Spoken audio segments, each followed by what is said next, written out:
Sis, bago ka mag-shopping, tanungin mo muna sarili mo, need ba talaga or pang-post lang sa IG?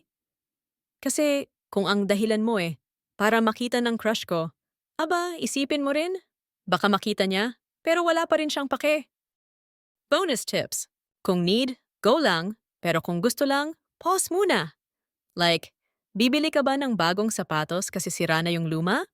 Or gusto mo lang ng OOTD pic sa coffee shop na ang ending, same angle pa rin ang post mo last month?